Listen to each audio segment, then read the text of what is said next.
This is the Chris Stigall Show podcast.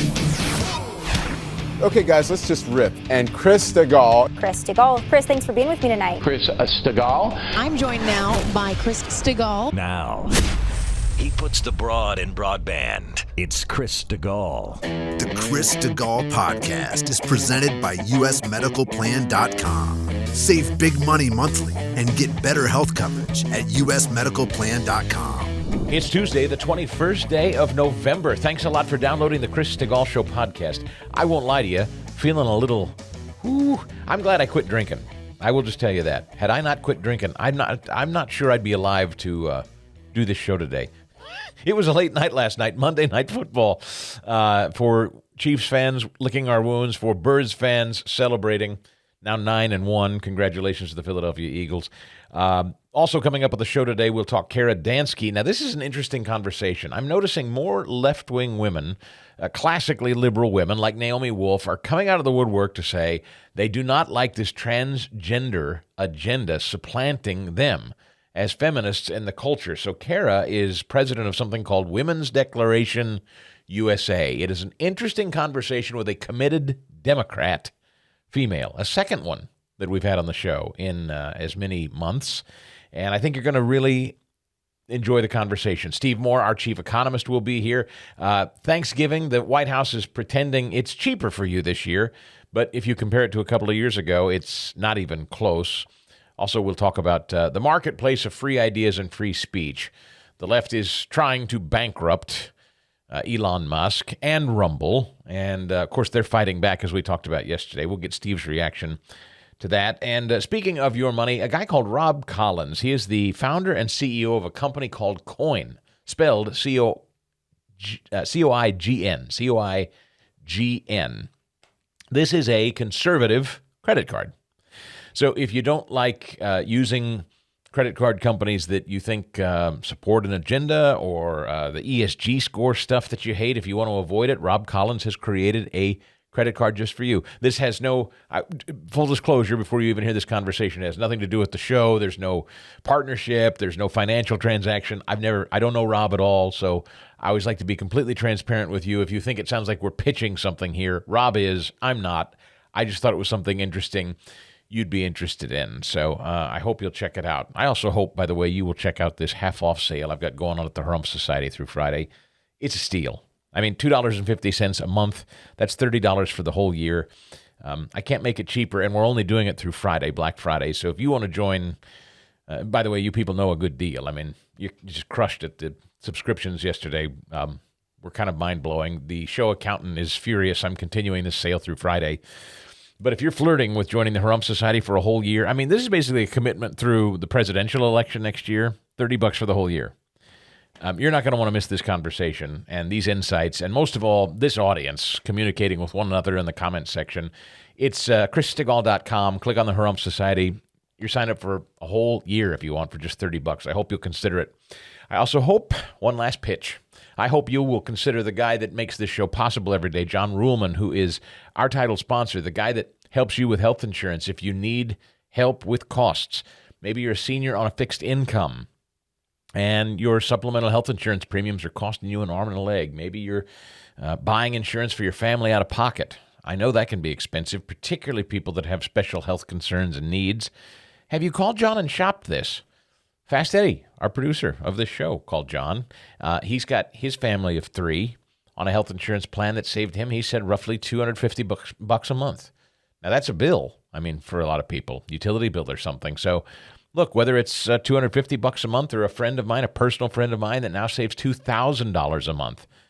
If you're a small business owner and you cover your health insurance for your employees, this is worth investigating. John knows 80 different private health insurers across the country.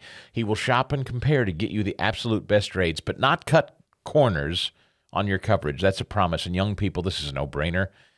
If you're, under the age of 40 and in reasonably good health and you don't have health insurance, there's no reason. You can get it for pennies a month. All right, 877-410-4321, 877-410-4321, or usmedicalplan.com. Ugly night for football, most of it. Cold, windy, rainy. So it was, you kind of got the sense anything could happen last night. But I I counseled many a people. I've got texts from people basically already calling it over. Eagles fans saying, well, that was fun, but this is where it ends. I said, don't be so sure. That was never my read on last night. I went in there sure, and look, as far as the Chiefs go, Mahomes has no wide receivers. None. He's lost. He has nothing to throw. Now, I will tell you that the Kansas City Chiefs defense is probably the best defense in football. I'm pretty confident in saying that's true. But like the Mahomes magic and era of the long ball, that's gone. So you can have a defense all day long, but if you don't have an offense to match, then you don't have much. And I would say the Eagles, as I told you going into yesterday, the Eagles they are a more complete team all the way around. There's just no debating it. I told you this, but people won't listen to me.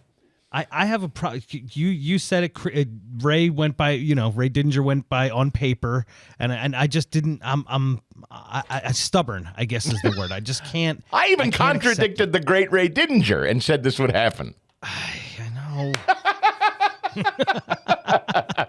Well, that was fun. And the Birds are now 9-1, and that's a good feeling. The best record in football. So we'll see. I mean, are the Chiefs going to the postseason? Yes, just simply because the field around them has collapsed. But I don't. This Kansas City Chiefs team, you're not going to get your rematch. Let me just tell you, take that to the casino right now. You're not going to get your rematch.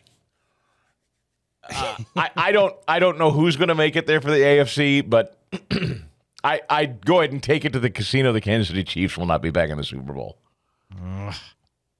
Who is real quick? Sorry, last thing on this. Yeah. Who was the wide receiver that Mahomes kept connecting with in the first half? I just can't remember his name. Watson? Yes. Yeah, he threw that guy Watson 11 times. Watson didn't have a great night, all in all. Watson was his preferred receiver the entire evening. And most of the time that did not work out for Mahomes. But every so often, and it was not a huge game. Now the Eagles broke away there in the second half, but as I also said, I didn't think that was going to be a particularly high scoring game, and it wasn't really. I mean, the Eagles got hot in the second half, and the Chiefs couldn't do much, but not exactly it was not a barn burner offensively, but a fun defensive game. And to me, as I've always said, and I know most people disagree with this, you only want to win and that's it, but you would want that every game is that exciting. I was reading Birds fans all night last night saying, my heart stopped 3 or 4 times. It's fun. It's fun when two teams are somewhat evenly. They were evenly matched on paper going into that game, and they basically played two halves evenly matched. They both had turnovers. They both got pressure on the quarterback. Those looked like two evil twin teams. They really did. I thought they were as evenly matched as two teams you'd see on a field, and the whole game you kind of wondered how it was going to go. And for my money, if you're going to invest 3 hours of your life in a football game, to me, that's the kind of show I like, where you just don't know how it's going to end until it's over. It could go either way, and somebody's got to win. I just think those are fun. Isn't that now? Look, if you're on the winning side of it, I know you'd love to be going into the half just a blowout with no chance of the opposing team coming back. But when you got 4 quarters of football and you're literally on the edge of your seat the entire time, for my money, if you're going to spend time and your entertainment dollar or time in something, that's the way I want to spend it. It lived up to the hype. I was pretty angry. You know me, I'm pretty angry all the time. I was angry about everything, the hype going into it. It reminded me of the first time Peyton played Eli on Monday Night Football. I was just tired of it. Yeah. But it lived up to the hype, the game itself. It was a great show. I would imagine, I don't know the ratings for Monday Night Football, but I would imagine ESPN probably enjoyed their biggest ratings of the year with that game. Wouldn't you guess? Probably, yes. What a show. What a show. So congratulations, Birds, 9-1. Okay, it's time to start thinking about your financial future. Never too early. Here we are in early 2023. What are your goals? Have you visited your financial situation with a pro that knows what they're doing, making plans for your future yet?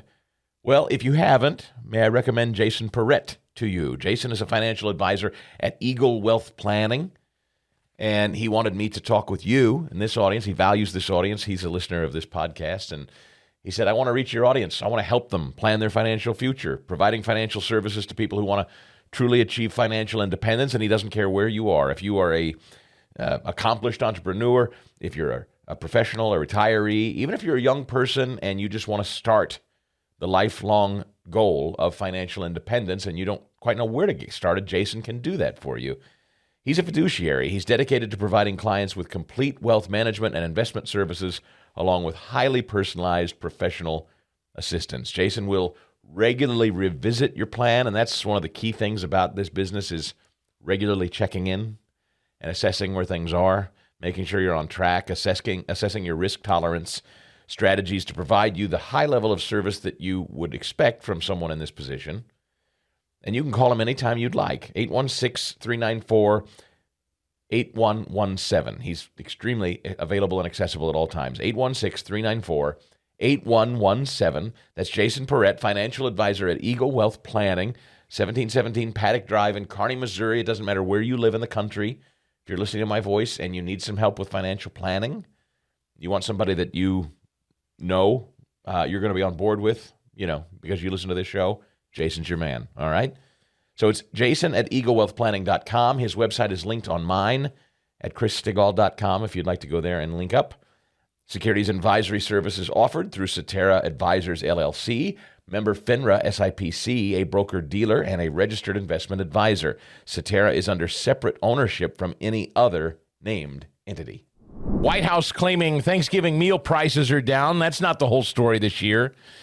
The White House claiming Thanksgiving meal costs have dropped. And while the average cost of a turkey, side dishes, and desserts have come down slightly, that's true, since the record high of last year, they're still well above pre-pandemic levels. White House Press Secretary Pepe Le Pew opened yesterday's briefing with a list of Thanksgiving staples, from turkey and cranberries to car rentals and airfare, and showed the percentage by which they had come down. Do we have a little Pepe Le Pew yesterday? Because I also have Mayor Pete. Pete Boot, Edge. No, not on this. Never mind. We do have some. But not this. Never mind. I'll get to Mayor Pete in a minute. He's already anticipating that travel's going to suck. So he's trying not to look bad. Don't get mad at me. I warned you all. Travel's going to suck. Pete wants credit for getting out ahead of it. Hey, as transportation secretary, just so you know, our travel infrastructure is going to break down and you're really going to have a miserable go of it. But I just want you to know that this time I gave you fair warning. So that's officially Mayor Pete's position. Don't go blaming me when you're ticked off that your travel plans have been interrupted. Not my fault. I warned you. I'm Mayor Pete. Thanks, Mayor. Anyway, while prices have come down, in some cases considerably, since Thanksgiving last year, prices are still much higher than they were in previous years. The American Farm Bureau Federation. The average cost for a Thanksgiving meal for 10 people in 2023, $61.17. Yes, that's down from last year's $64.05, but it's still up almost 15% from 2021. See, here again, this is like when people say inflation is easing. You got to be very careful when you hear people, oh boy, inflation is easing. That still means prices are climbing. They're just not climbing as fast. So, for instance, in 2021, that average cost of a Thanksgiving meal for 10 people was $53. So today, it's $61. And it's a full quarter higher than it was in 2019. In 2019, according to the American Farm Bureau, in 2019, for 10 people, it cost an average of $48.91. 2019, $48. Today, $61. And they're crowing about it. They think they've done something. All right, here's Mayor Pete warning you all. Things are about to suck. Just so you know, bad weather's coming. Not my fault. Every time extremist Republicans in Congress bring us to the brink of a government shutdown, it threatens to stop the momentum that we have built around training and around protecting customer rights. Every time they threaten to slash funding for DOT and short the FAA, and there's a Republican proposal to do that on the cusp of reaching the House floor right now, it threatens to reverse all of this progress. And I have to say, it is striking when you see some of the same elected officials who seem ready to make it a partisan issue, even if their flight is delayed in bad weather, turn around and be prepared to go to the floor of the House and cut funding for air traffic control, or worse, threaten to shut down the government and force air traffic controllers to work without pay.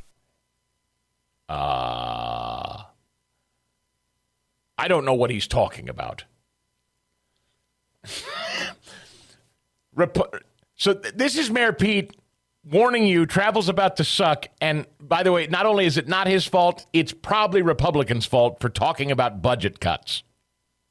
So just know that if things suck in your air travel experience this year, it's Republicans' fault, not Mayor Pete. You've been warned. Republicans bad, Pete good. Got it? Happy Thanksgiving.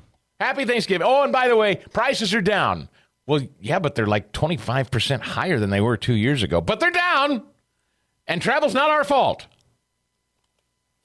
Go, Joe. Oh, he pardoned turkeys yesterday. The old man pardoned turkeys and then ran into the... Did you see this? Joe Biden has not run anywhere in the longest time, and something happened. I don't know what it was. Some people are speculating perhaps it was... No, I'm not going to say it. That would be cruel. I'll just say there was some... unfriendly accusation out there that Joe had an emergency he had to tend to. Have you seen him move like this? No, he should do that jog to every event, man. What do you think that was? Did he hear that? Maybe it was it a bell for pudding? I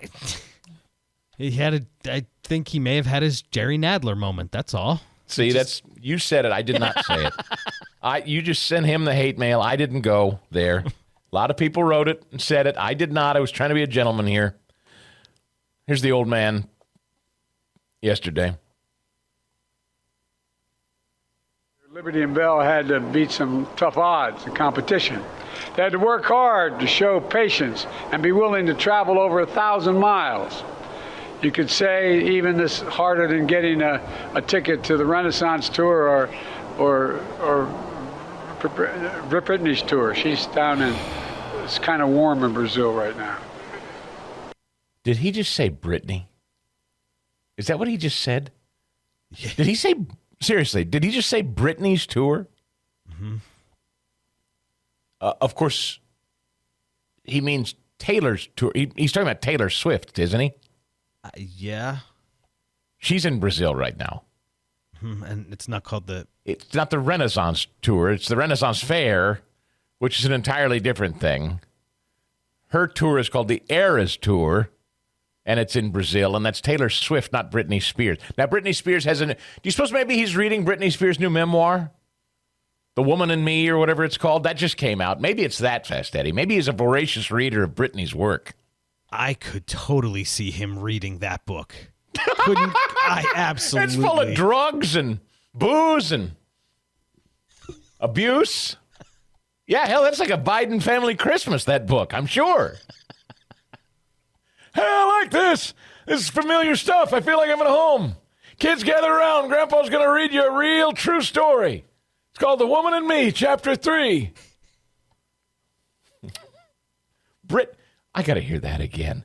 He called Taylor Swift Brittany and called the Eras Tour the Renaissance Tour?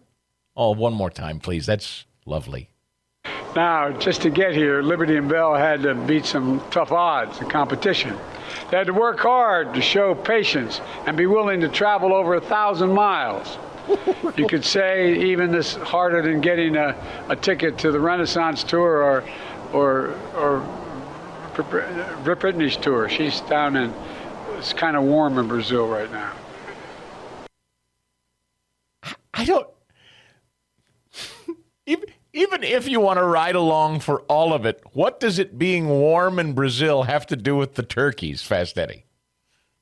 So I think I decoded this Biden. So these turkeys wanted to see Taylor Swift in Brazil, and they made a long journey back north to get to the White House to be pardoned by Biden. You're welcome. Chapter 4, The Woman and Me. Oh, no. Think he does an audiobook or the book itself? I think he would. I bet maybe that's why he was running. Maybe he wanted to get right back to the book.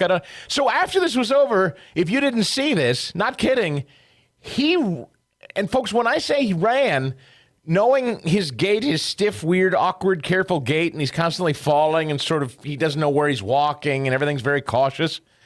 Fast Eddie, for him, this was like a dead sprint back into the White House, suddenly, with no warning. It wasn't like, thank you all, good night. He turned around. He ran in the White House so fast, the Marines guarding the door were like, whoop, whoa. They had to split fast. And I'm not kidding. Look at the video. The Marines were like, whoa, here he comes. Nobody's seen him move that fast in years. What was that? It's been my pleasure and honor to talk about Bob Spinato at Williamsburg Dental in Broomall, just off the Blue Route, as my dentist and friend of over 12 years. But now he has 2 brand new associates, his daughter Alexa and Dr. Geddes. Tell him about him, Bob. Yeah, Chris, I can't begin to express how proud I am, obviously, of having my daughter there. Also, Dr. Geddes is just a wonderful addition to our practice. He is a classmate of my daughter Alexa's at Temple Dental School, and I have known Jared for about 7 years now. Getting to know Jared over the years, it was my wife Debbie and my daughter Emily who kept telling me, you have to hire Jared. You have to hire Jared. He's going to be a superstar. Jared went off to USC, did a 1-year residency after his year at Temple, and he came back and he worked for about a year in a practice in New Jersey. And after, again, my wife and daughter beating my brains in, I got the message and I hired Jared, and he's been a great addition to Williamsburg Dental. Pick up the phone or go online, make that appointment, 610-353-2700 or williamsburg-dental.com. I put it up on social media. I had to laugh this morning when they reflect on Trump's dire words raise new fears about his authoritarian bent. Trump's dire words raise new fears about his authoritarian bent. You mean authoritarian bent like forcing everybody to get a shot? You mean authoritarian bent like forcing everybody in New Jersey to buy an electric car? Phil Murphy's trying to do that by 2035, by the way. Authoritarian bent. So Trump's words concern the left about his potential authoritarianism while we're actually living real economic authoritarianism now. Steve Moore knows all about that. He's our chief economist. We check in with him regularly. He's at FreedomWorks. He's got his hotline newsletter every day from the Committee to Unleash Prosperity. You can sign up for that for free. Steve-O, authoritarianism, I have to laugh. They screech and scream. They're worried about Trump's authoritarian words. We're living it, man. Good morning. Yeah, good morning, Chris, and happy Thanksgiving. To you, too. You all know the term, all of your listeners know the term projection, which is when you accuse someone of something you're doing yourself. And it's a good strategy in sports and an argument. But you need to be smart about this, and you have to look at what people are doing, not what they're saying. And so we are living under the most, arguably the most authoritarian regime in American history, I would argue. I mean, remember, these are the people who shut down, our entire economy. Yes, yes. These are the people, as you said, who were requiring people to get vaccines when in many cases it was unadvised. I'm not against vaccines, by the way. I think vaccines oftentimes make a lot of sense, but I am against forcing people to stick, some substance in their arm that they don't want to. And so, you go on and on. We've got a government now that controls over 40% of our economy today. That's pretty authoritarian. That's pretty socialistic. You've got a regime that is using government to punish its political enemies. Yes. So, it's pretty authoritarian what they're doing to Trump with how many indictments have they thrown at him? Like 6, 8? They want to put him in jail. 91 charges. They put people. Yeah, I have friends, and I'm not defending a lot of the behavior of what happened on January 6th, but there are people who never even entered the Capitol. Chris, you know this. There are people who never entered the Capitol who have been put in jail for simply exercising their First Amendment rights. That's scary, and that is authoritarian, wouldn't you say, when you put in jail your political enemies? Oh, yeah, you bet. And in fact, the left is very obsessed with words. They justify doing all the authoritarian things they do. They use words as their justification. Yeah. For instance, what Media Matters is doing to Elon Musk right now, you've probably been following that. And Elon Musk and Rumble are both suing. They're trying to bully businesses and corporations to part and sever from X. They want Elon Musk to fail. They want this free market, free speech platform to fail, and so they're trying to chase off legitimate corporate partnerships by calling him some kind of Jew-hating bigot, when in fact that's not at all what he is, and it was completely taken out of context. Elon and Rumble CEO, they're suing Media Matters. They went thermonuclear, as they said yesterday. So, and may I just play this for you too? I know that's not why you're here. Dan Goldman, Democrat from New York, Steve-O. You want to talk about rhetoric? Listen to this yesterday. Every time he talks, he's putting himself into a bigger criminal hole. But that's not his objective. His objective is purely political at this point. Politics don't work in a courtroom, as I think he's finding out in the New York Attorney General's case in New York, a civil case, and that's going to continue in his criminal trials. But his rhetoric is really getting dangerous, more and more dangerous. And we saw what happened on January 6th when he uses inflammatory rhetoric now. And his recent Truth Social post is incredibly, incredibly scary for anyone that might be trying to work in government. And it is just unquestionable at this point that man cannot see public office again. He is not only unfit, he is destructive to our democracy, and he has to be eliminated. He has to be eliminated, Steve-O. Yeah. Well, this is, let me say a couple things here, because this is an interesting topic we're talking about. And I want to say this, to be fair. I'm a kind of libertarian. I'm not entirely libertarian, but I want, government that governs least, which is what governs best. And I'll just say this, that there's a lot of this use of government on the right to try to suppress speech that I don't like. And so I'm a free speech hawk. I think people should be able to say what they want to. I have a right to come on your show and offend you, Chris. I mean, there's no law that says, I can't. Now you can say, hey, I don't want you on my show anymore, and that's your right as well. But I'm more and more concerned on both sides of the aisle that people want to use government to shut down their opponents. And what that clip that you just played is a perfect example of that. They're terrified of Donald Trump, aren't they? He cannot. Terrified. I mean, can you imagine a member of Congress saying he cannot see public office again, as though it's up to Dan Goldman?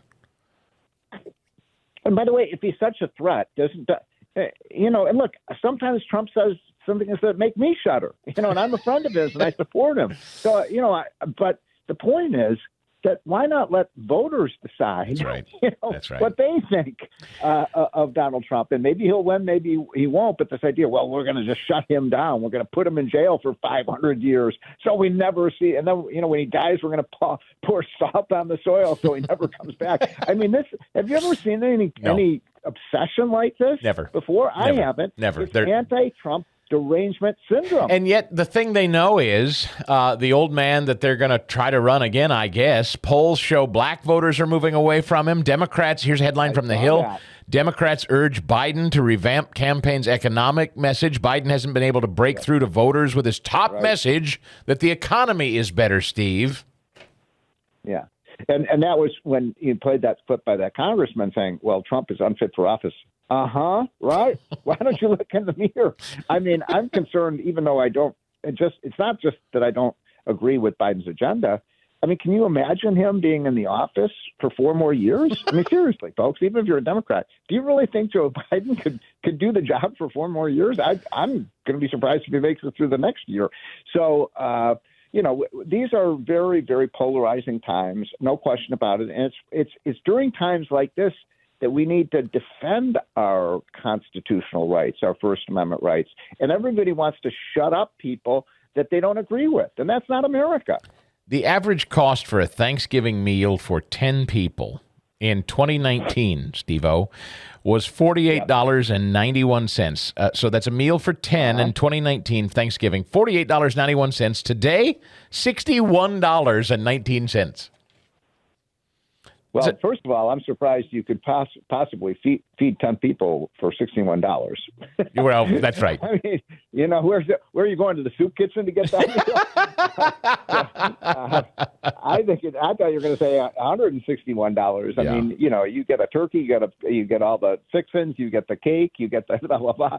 I guess that's with no booze, right? I think wine, so. No champagne. And they say average, so maybe they're factoring in some Amish in there. I don't know. They're averaging it out over all over the decadent big eaters and then the scant few eaters. Yeah, these are people who go out and shoot their turkey. That's right. But I mean, the point is 25% increase according to the American Farm Bureau from just a handful of years ago. A 25% increase in costs. Yeah, and they're crowing about it. I think I told you a couple weeks ago on your show that my blessed wife, she gets so mad at me because she says, you're an economist, but you don't really know what things cost. And so she drags me to the grocery store, and I have to say, I'm shocked. What? This is how much a box of $9 for a box of cereal, $4 for a dozen eggs, ground beef at, $5 a pound. I mean, it is true that, if you don't, if you're not the one who's buying the stuff, you don't really realize how much things cost. There's a terrific video, by the way. It was on our hotline, and you can go to YouTube and find it. It's really cute. It's this woman is at the checkout center. Have you seen this one? No. And every time something swipes and it little beeps, on the thing. People are just terrified of how much things cost. I got to tell you, and the guys at the checkout counter saying, "Calm down, ma'am. We'll get through this." My wife and I went to Costco a while ago. I don't know, last week, and you go there because that's what Costco is supposed to be. The low prices, right? Right, and you buy in bulk or whatever. Yeah. But I mean, we dropped $600, Steve, and in a cart full. I mean, it wasn't like a heaping cart, but it was a cart of stuff. Yeah. And I was like, $600. I've never spent that. Chris, I'm saying I can't believe that anybody could have you got to put an extra zero on that $60 for 10 people for Thanksgiving. Well, and then there's this story from Fox News. Shoplifting has had an outsized impact on discussions about crime and has been exploited by justice reform opponents. Brooklyn College sociologist Professor Alex Vitale, one of multiple professors and researchers who discussed with CNN growing concern over the rise in retail theft as more stores have closed or moved out of large cities. Yeah. I was talking to a guy who used to manage a Lowe's, right, the home improvement store. He said, we were just talking about, I said, I don't know how shoplifting came up, but it did. And I said, what was the number one thing stolen out of your store? And he said, it was power tools by a lot, which is why they're all locked up in cages now most of the time or chained down. I said, what do they steal? He goes, like a drill. He goes, Chris, you know what a drill really costs? And I go, I have no idea. He goes, it's like $25 for real. He goes, you know why they're marked up so high? Because people steal them all the time.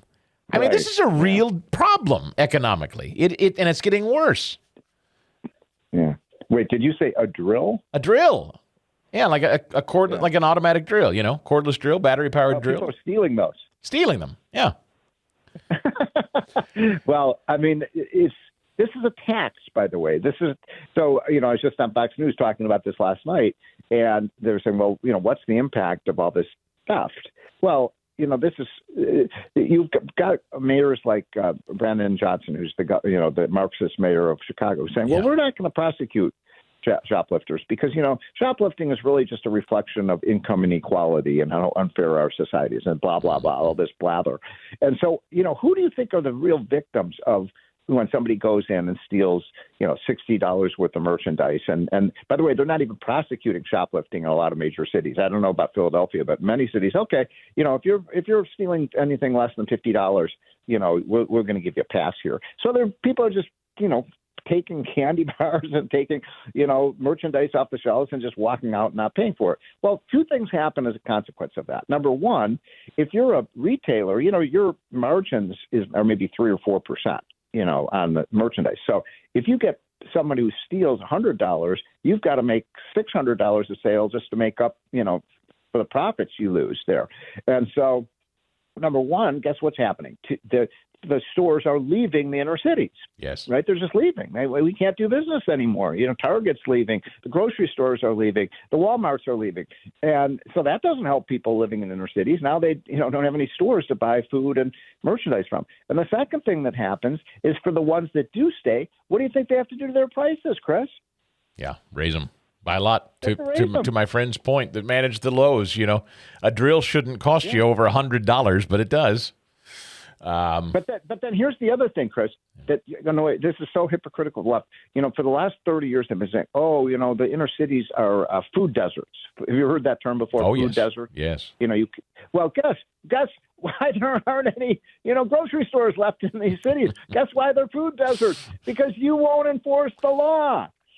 Speaking of authoritarians, I knew you'd love this. Just yesterday, we talked about this earlier. New Jersey is going to require this is Governor Murphy now. He's not gone through the legislature. This will be challenged in court, but His Eminence of the Garden State going to require all new car sales to be electric by 2035. Now, I have a friend in auto sales who says that the tide is already turning on this thing, that a lot of large-scale auto sales people, we've talked about this before, obviously we know they're not moving. 80 to 90% of the customer base doesn't want them. And so large auto sellers are saying, no, we're not taking anymore. We can't sell it. We don't want any more of the inventory. And I have it on good authority, one particular car company, I won't mention names, but one is already pivoting because they're just hemorrhaging on electric car sales. The marketplace doesn't want them, so they're pivoting back to gas-powered cars. Well, you're exactly right. This is a hot story, and it's happening all over the country, not just New Jersey. California is doing the same thing. You're not going to be able to buy a gas car.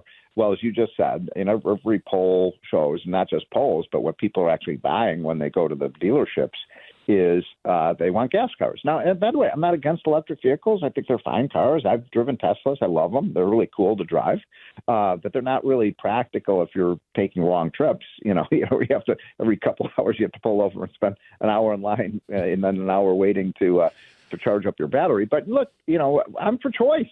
Yep. Freedom to choose.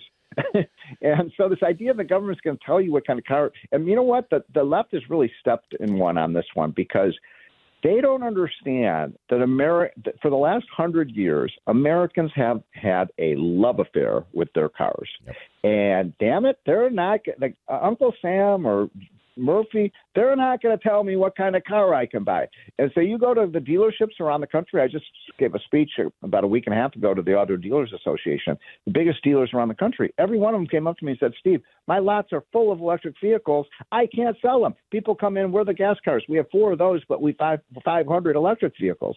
So guess what? They're just walking they're walking away. And now And now they're offering, did you see that, discounts on electric vehicles, which, by the way, are already selling at less than cost. Well, that's right. And they're now lowering the cost even more because they can't get rid of them. This particular person that I spoke with in auto sales said that they're already losing their shirts. People coming in agreeing to buy these things have got them over a barrel, and these dealers are now losing money trying to get rid of them. You know what's crazy about this is that, think about this. So first of all, you've got the federal government, the taxpayers, you and me, paying to build these factories, right? We're subsidizing the factories for the batteries and for the factories to build the electric vehicles. So that's billions of dollars. Then, if you decide to buy an electric vehicle, the government the federal government, Uncle Sam, will pay you. They will write you a $7,500 check if you buy one. And then now many states do that as well. They'll kick in another $2,500. So that's $10,000 they're paying you, bribing you to buy them. Then, if you do buy it, they subsidize the electric, the recharging things. You don't have to pay for the electricity, blah, blah, blah. And then they give you all the choice. You notice if you go to like the malls and stuff, the best parking spaces are for the people with the electric vehicles. So you get every possible advantage. The government's bribing you to buy them, and people still aren't buying them. Well, and listen, the leading electric car manufacturer we now have established is a Nazi. Right, he hates the Jews. So I think now the left. I'm kidding. That's tongue in cheek, but I mean that's what's amazing. He was once their idol, right? They hoisted him. They had parades for Elon Musk. True. And when did that change? It was when he said, "Hey, we need free speech on the internet." When he bought Twitter, and he started letting people say what they wanted to say on the. Oh my God, he's a Nazi! Steve Moore, our chief economist, who will be spending way more than $61 for 10 people at his Thanksgiving dinner, just on booze alone. For you, $61. Steve-O, happy Thanksgiving to you, friend. They're already thinking about the Christmas shopping season at gulagamerica.com. Have you been to their website yet? I'm so proud to call these folks new sponsors to the show. They are founding harumphers. They've been longtime sponsors. I see them from time to time posting on social media.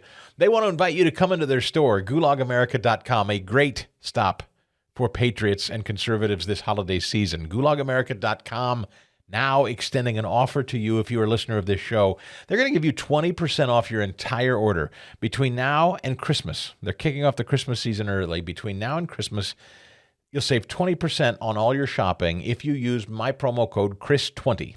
So it's Chris20, Chris20, and that'll give you 20% off at gulagamerica.com once again. So it's long and short sleeve, graphic T-shirts and hoodies and, gosh, a whole lot more. Funny stuff, too. An original Canon.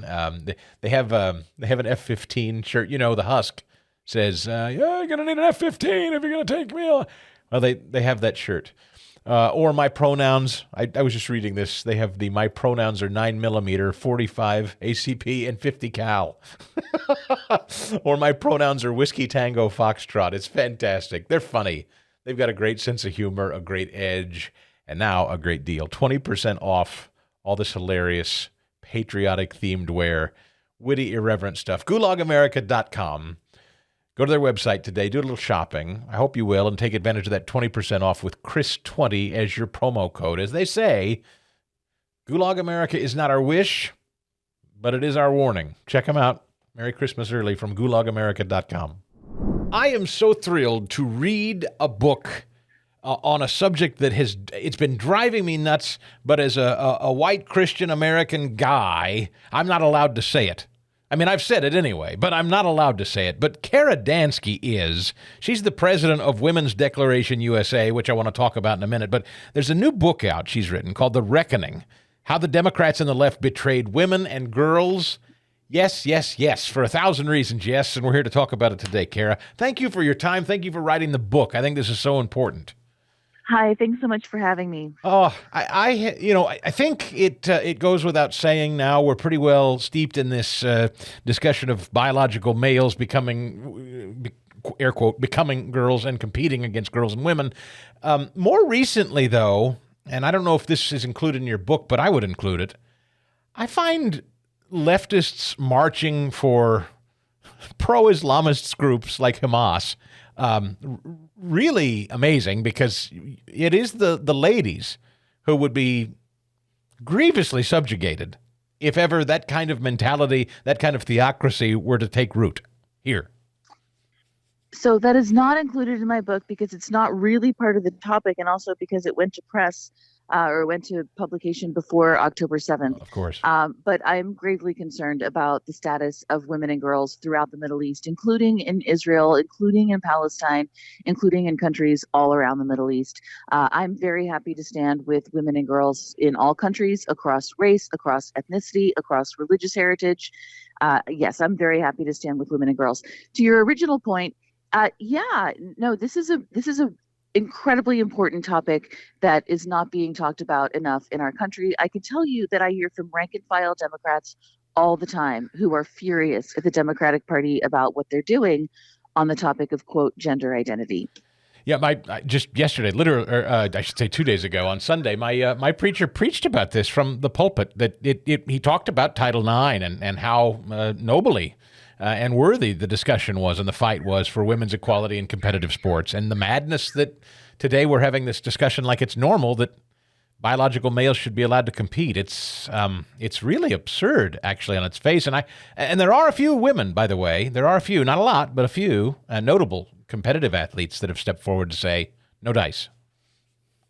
Absolutely. And I'm very grateful to a woman named Riley Gaines, who's one of the athletes of whom you speak. She endorsed my book.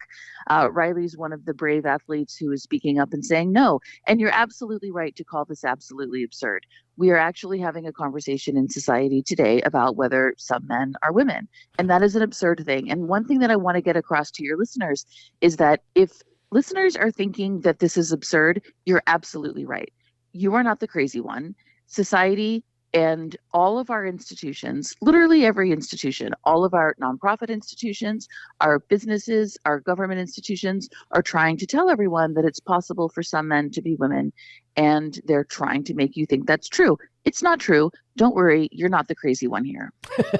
And Kara Dansky with us again, president of Women's Declaration USA. The Reckoning is her book. How the Democrats and the left betrayed women and girls. Could we talk a little about Women's Declaration USA? I must confess I had not heard it prior to our conversation. What's it all about? Sure. Thanks so much. Women's Declaration International is a global organization of volunteer women. We are entirely dedicated to protecting the sex-based rights of women and girls and to getting rid of the phrase gender identity in law and throughout society all over the world. And so we come from Spain, we come from the Netherlands, we come from Finland, Brazil, Peru, China. We've got women all over the world who are working on this. As you say, I'm the president of the US chapter, and we are doing our absolute best to get the phrase gender identity out of US law and policy so that we can protect women and girls on the basis of sex. And to your earlier point, there are so many of us on the left who are part of this effort, and most people wouldn't know that because the media, for the most part, will not talk about it. Yeah, this is so, and thank you for bringing it up. I didn't know that. You would say you are of, well, I don't want to frame it. Politically speaking, where do you land? I am a lifelong committed leftist, and many of us, including myself, find ourselves in a perilous place because the left has become, to put it bluntly, so weird. It's just weird on this topic and on so many other topics. But I remain committed to the left in terms of my values and in terms of my guiding principles. But the Democratic Party has lost the plot. And yeah, go ahead. Well, no, I'm sorry to interrupt. You probably heard or saw Bill Maher's most recent monologue where he said effectively Western civilization gave the world every precept that liberals are supposed to adore. He is a liberal, said that. So he seems to be coming to a similar conclusion. We've talked to Dr. Naomi Wolf several times on this show, and she too has reached that conclusion. I did not see that monologue you're referring to about Bill Maher, but Bill Maher has really been very thoughtful on a lot of these topics. He hasn't gone as far as I would quite like him to, but you know, we're getting there. And I think we're getting to the point where people across the political spectrum can come together and reject this extremely nebulous, noxious ideology, which is destroying the sex-based rights of women and girls. Kara Dansky, president of Women's Declaration USA, womensdeclarationusa.com. My understanding, and correct me if I'm wrong, that a lot of this gender fluidity, this whole notion of choosing your gender, that it's assigned at birth rather than a biological reality, they tried this well ahead of us in Europe and to colossal failure, and they have now really started to back away as policy and even a matter of law in many European countries. Is that about right? I think that's right. I also think it's really important that everyone understand that it's just a lie. It's simply a lie that society is trying to push on all of us. And again, if you think you're crazy for thinking that sex is real, please don't. You're not the crazy one here. Sex is real. We all know it's real. No one changes sex. No one's born in the wrong body. No one changes sex ever. And there's no such thing as a mysterious third sex. There's no such thing as non-binary. It's just not true. And as soon as Americans across the political spectrum can stand together, hold hands, get past our political differences on other issues, and stand up to all of our lawmakers, including, I would say, a handful of Republicans who seem to think this thing is true, we can beat this. Yes. I am intrigued, I think, by I can't say it at large because I don't know it at large. Anecdotally, I know of gay acquaintances, friends, and family who have real trouble with this as an issue because they, I'm filling in the blanks a little bit here, but my interpretation is they feel like, look, we've worked long and hard to be comfortable with the fact that we are same-sex attracted. And this sort of offends their sensibilities, too. I've heard from lesbian women who say they're enraged, at their lesbian softball leagues when men who now call themselves women come and compete against them. So, as you say, I think people that wouldn't naturally be aligned here can come together on this one. Absolutely. I know lesbians and gay men all over the world who are absolutely disgusted about this. There was a movement that we called the gay rights movement, and it was very successful in persuading society that same-sex attraction is perfectly fine, it's perfectly normal among consenting adults, and no one needs to be afraid of people who are same-sex attracted. And this whole gender identity thing, which denies the reality of sex, is deeply, deeply homophobic. I also just want to note, it is also incredibly authoritarian. Women such as myself who speak out against this are routinely silenced, threatened, canceled, and threatened with literal violence. I was yesterday on the streets of Portland talking about the importance of women's sex-based rights, and a mob of angry men came to attack us and threw things at us, and several of our group ended up in the hospital because they were maced. It is very difficult to even have a conversation about this, which should tell all of us that something is very wrong here. Yeah, men throwing things and macing you as a woman, that's stunning. I mean, that's just stunning. I was interested in the word you used. You say that this transgender movement is a homophobic movement. Could you explain that a little further? Yes, if you cannot acknowledge the material reality of sex, you cannot protect same-sex attraction in the law or in policies or throughout society. In order to protect same-sex attraction, which lesbians and gay men fought for decades, you have to acknowledge the material reality of sex.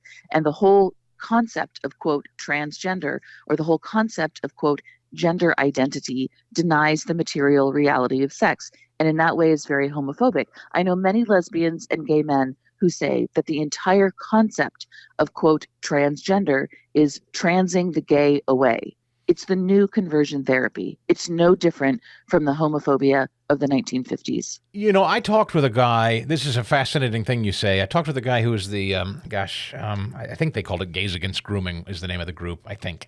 He told me that, and as a gay man, he said that he thought that a great number of people who call themselves trans today are actually just people that can't or won't come to terms with same-sex attraction. Maybe you can't speak to that, but I wonder how true that is. I cannot speak to that, but from my conversations with lesbians and gay men, I have to think that that's true. Mm-hmm. Yeah, I kind of tend to think so too. Kara Dansky again, Women's Declaration USA.com. Where do you think this goes? Does this fizzle out or does this continue to build? Because as I say, children's hospitals here in the United States, we know it's like $1 billion industry now, these pills and surgeries and things. But Europe is moving away from it for minors. In fact, they're outlawing it.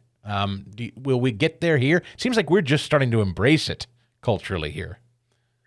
In terms of children, I think you're absolutely right that Europe is rejecting the whole concept there is such a thing as a, quote, trans child. And I hope the U.S. follows suit. We have a government in place, an assistant secretary for health who fully embraces the concept of a, quote, trans child and pushes institutions, including medical institutions and educational institutions, to put young people on puberty blockers and hormones. And that's just a devastating state of affairs for children and for their parents. I speak with many of the parents of these kids who are legitimately confused because they're in an education system that tells them that sex isn't real and that they can be either a girl or a boy depending on what they want to be. We are dealing with an entire generation of young people who are extremely confused because they have been lied to, and their parents who are devastated because these children want to block their natural puberty. And it's absolutely awful. It's just devastating. So that's when it comes to kids, I'm extremely worried for the kids, young adults, and their parents. That's a slightly separate issue from adults who just lie about their sex, by which I mean mostly men who claim to be women and invade women's sports, invade women's prisons, invade women's locker rooms and bathrooms and changing rooms. So there's slightly different issues, although there's obviously a lot of overlap.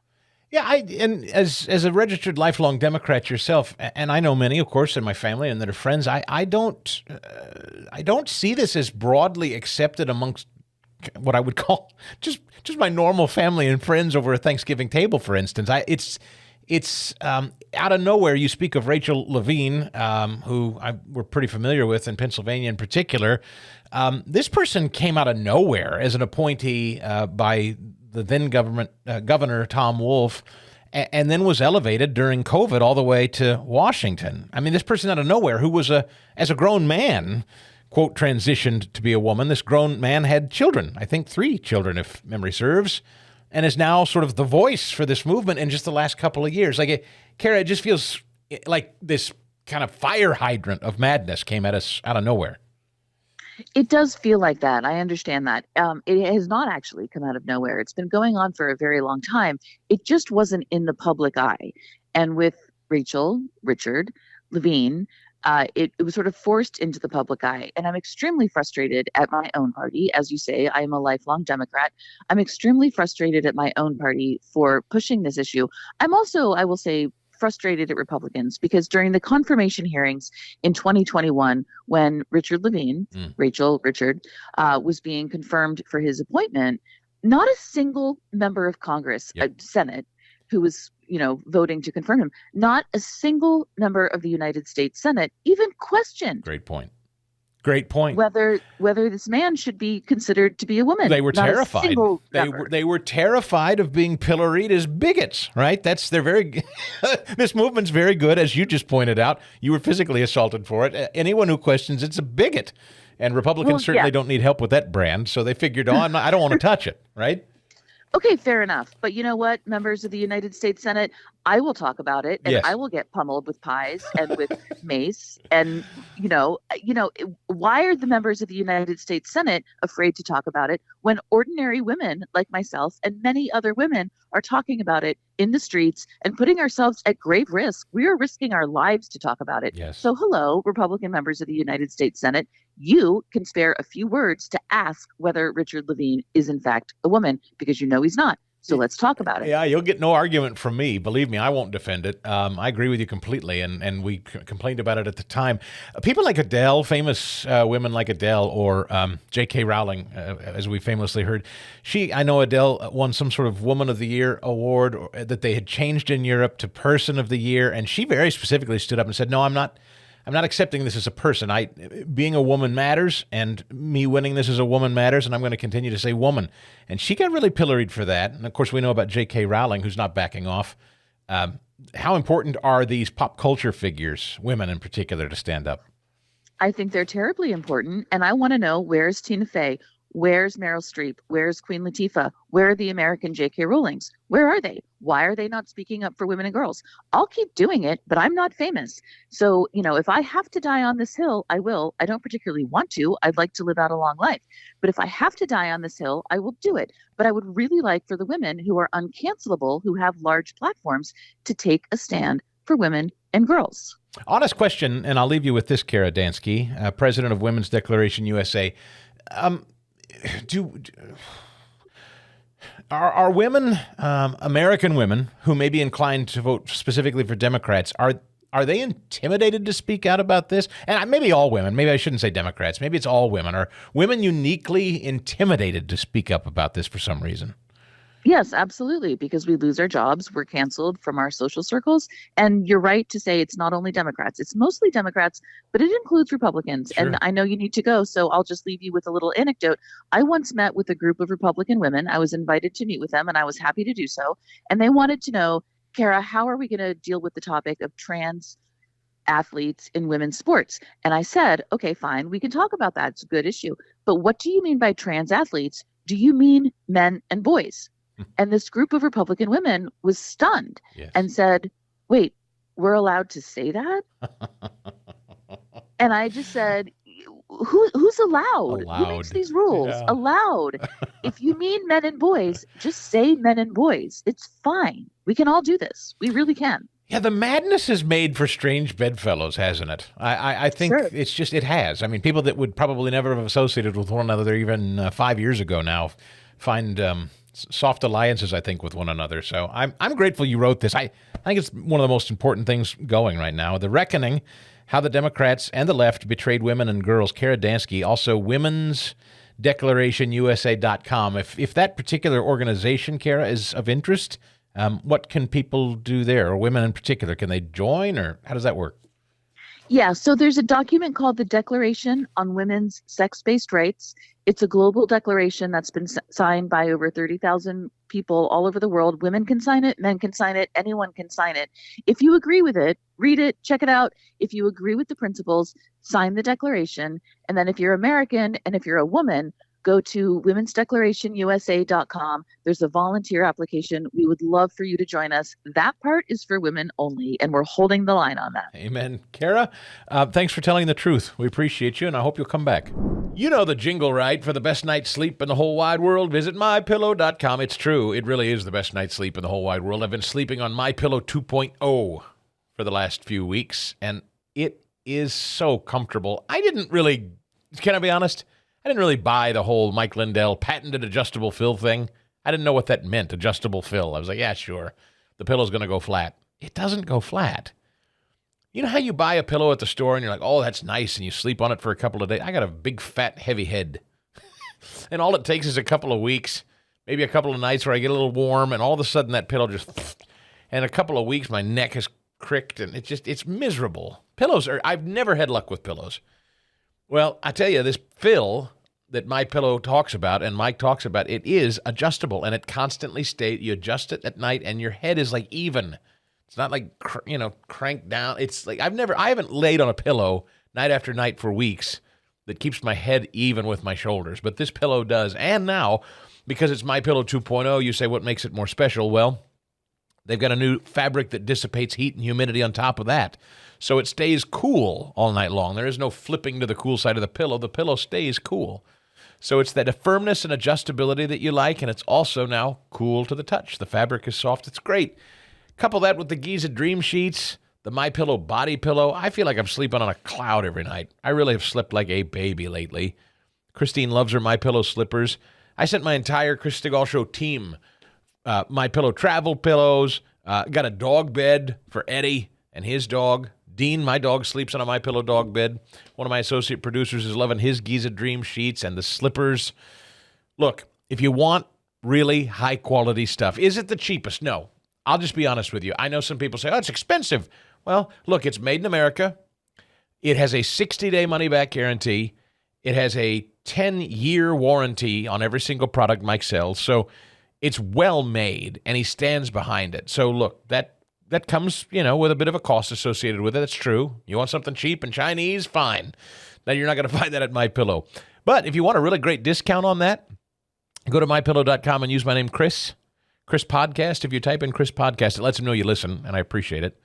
So the promo code is Chris Podcast. That gets you the discount on the stuff. You get a second MyPillow 2.0 if you order one. Chris Podcast is the code at MyPillow.com, or call 800-932-5056. We came across a fascinating piece at the Washington Times here recently. In fact, it was dated back on Monday, November 13th, if you want to go research it for yourself. Headline, companies give billions to leftist charities that promote anti-Semitism, fighting the corporate commitment to dangerous un-American ideas. The author of the piece is a gentleman called Rob Collins, and he has founded his own credit card company for conservatives, which I want to get into in a little bit. But, Rob, I just love the thesis of the whole piece, so I welcome you in. Good morning. Good morning, Chris. Thanks for having me on. I know it's kind of shocking. It's kind of sad. You know, when I grew up, I always thought, I never really had deep thoughts about it, but you always assumed we were all kind of pointed in the same direction, and corporate America had kind of the same values as, you know, regular Americans. And then you start to watch and see, and you wonder, you know, why are our kids burning our cities, supporting anti-Semitism, supporting terror, clearly terrorist organizations? And it's because our institutions have been corrupted by the left. But you always have to follow the money. And if you look, corporate America, in particular, banks and credit card companies give billions of dollars to left-wing causes that fund exactly what we've gotten from our youth, which is dangerous, un-American, left-wing ideas that are eroding our society and allowing things like, you know, support of Hamas and anti-Semitism on our college campuses, in our streets, and in the U.S. Capitol to occur. Rob, is your background finance, or just for my frame of reference? It doesn't matter. I was just kind of curious where you come from. Sure. I have been working in conservative politics and government and media. That's my background. When I started the credit card company, I partnered with two executives from credit card companies that kind of gave us the credit card experience. So, you know, like peanut butter and chocolate, you need both to make it great. So is this similar? I mean, and I don't know if you're in the competitive space, so I don't mean to highlight it. I'm just curious, is this similar to prior to his candidacy, what Vivek Ramaswamy was talking about?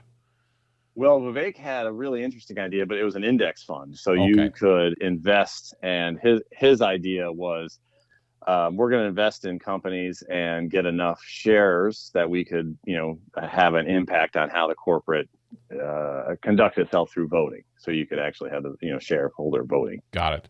The Wall Street Journal may be, you know, overly hopeful here. I was reading back on well, actually, no, this came out just yesterday. Headline, Wall Street's ESG craze is fading.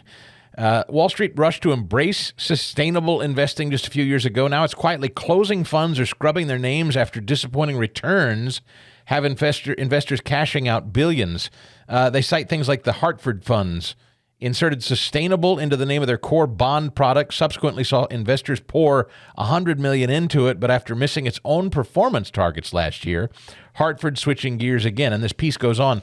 Do you have faith that the market is correcting this, or are they just changing names and calling it something else instead of ESG?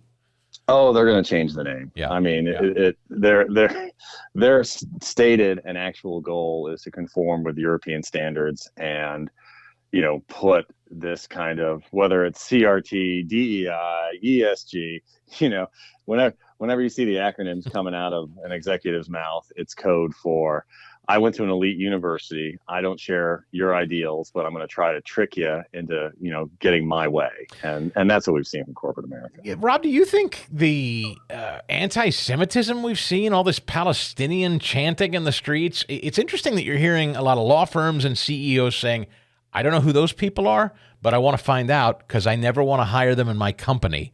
Like, these are interesting times in that seems to be the breaking point for maybe a lot of liberal CEOs. That they don't want to go that far yet. Well, that has been interesting that you've seen some in corporate America, though many in corporate America and in our institutions silent on the issue. Right. If you change the actors out of this play, and you would see unanimity in condemnation. But we have seen some step up and say, I'm not interested in working with people who are anti-Semitic and supporting Hamas. That has been refreshing, but it's taken a lot of flashlights from the right to shine on what our college campuses and the people they're producing are saying and believing for this change to begin to slowly creep through American corporate culture. You came up with what you call America's only conservative credit card. So I know this audience is always interested in obviously sending their money, doing business with people who, at a bare minimum, I don't think this audience necessarily has to do business with you only if you agree with them politically, but that you're not hostile to them politically. Isn't that the thing?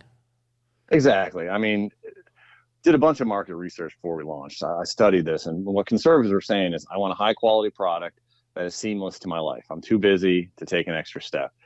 So what we decided was, let's build, it's a Visa credit card. It works just like every other credit card, unlimited cash back, Visa, cyber protections. But every time you swipe, a portion of the swipe at Coign's expense, not your expense, not the customer's expense, goes into the charity bucket. And then once a quarter, we select 4 charities. Our customers vote on who should get the funds. And if a charity gets 40% of the vote, they get 40% of the charity bucket. And it's, like I said, it's not our version of conservative. We try, most of our charities come from our customers.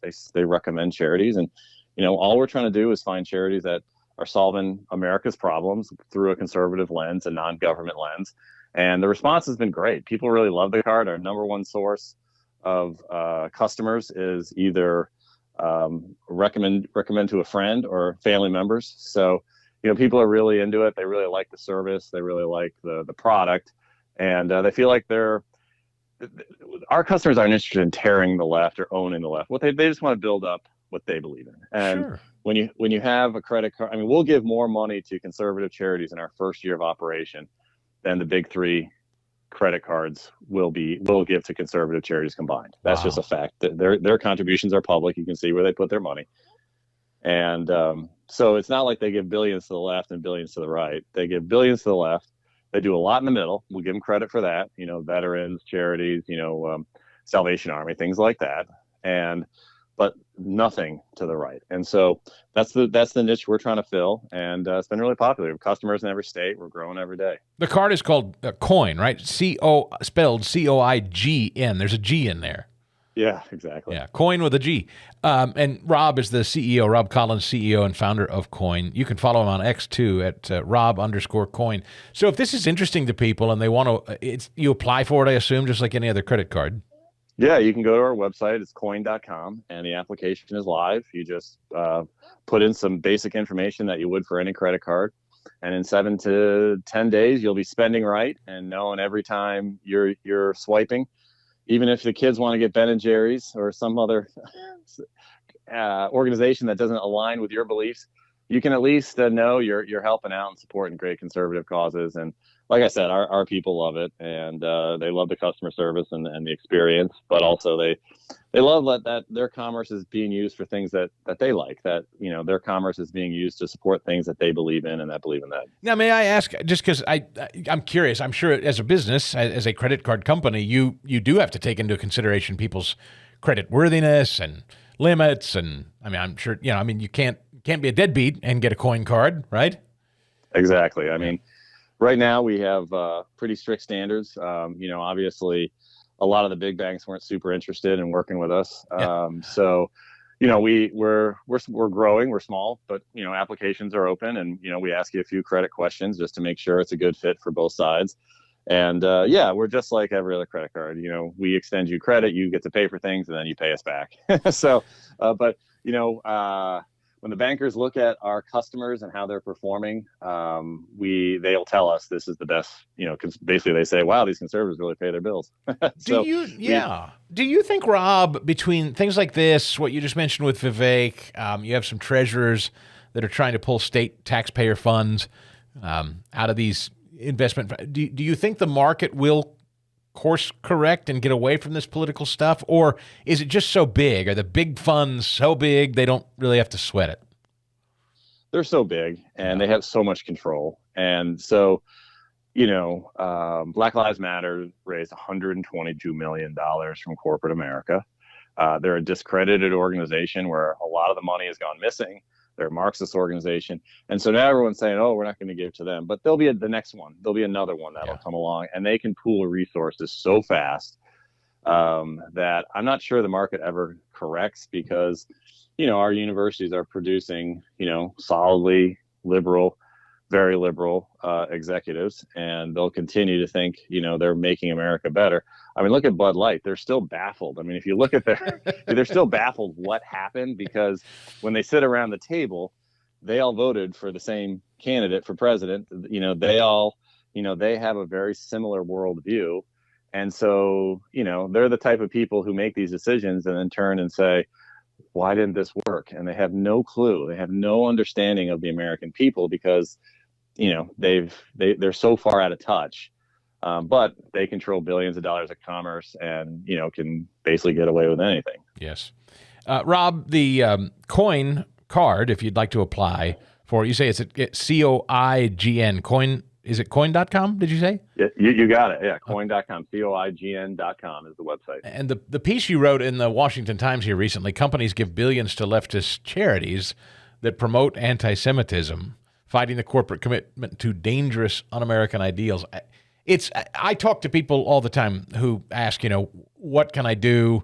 Are we over a barrel? Do we have no choice? Do we have no market options? And this, if you're somebody that uses a credit card regularly for, I don't know, points or miles or whatever, like you say, the biggies, I don't know, maybe people have a loyalty there, but if you're just kind of tired of same old, this seems like a great option. Yeah, and people ask me, why did I start this? And I told you earlier, I spent a lifetime in politics helping elect people, and then I spent government, spent time in the media, built a business. And if you want to change the culture, you have to change the commerce. I mean, if you look at history, all the great cities, Florence, London, New York, are centers of commerce because they then invest in the arts and buildings and architecture and things like that.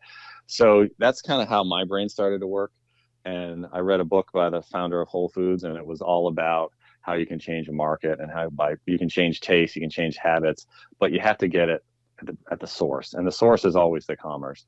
So that's kind of our view. If you want to change the culture, we have to change the commerce. And this is a very seamless, super easy, low risk way to do it for consumers who don't have time to go to marches or run for office. They're raising their family, they're involved in their business, they're busy, but they want to do something to kind of give back and kind of support things that they like. And this is the march of small dollars, 500,000 conservatives working together. Suddenly, the big corporations have to pay attention to us. But when we're spread between the top 20 credit cards, our rumblings, our murmurs, and they don't really work that well. Or when they do, they work very sporadically. And that's kind of the thesis behind Coign. And just if anybody, for full disclosure, I want people to know, I mean, if anybody's listening and they're like, okay, what's Stigall? What's the deal going? What's the show going? Is Coign working? No, you were just an interesting story. I have no, I just want the audience to know, if you're wondering, is there an angle for me here? I have never met Rob before, nor do I know anything about Coign. I just thought it was an interesting story. So I will personally investigate it more, but always with everything, do your own due diligence. We just thought you were a fascinating story at Coign, Coign.com. And if it sounds interesting to you, I hope people will check it out. Rob Collins, the founder and CEO of Coign. I hope you have a happy Thanksgiving. Thank you so much for the opportunity to talk about this. I love it. Appreciate it, Chris. And I hope you and your entire audience have a blessed Thanksgiving and a chance to kind of remind ourselves what we're thankful for. And part of that is a great country. Amen. Thanks, Rob. The Chris Stigall Show podcast.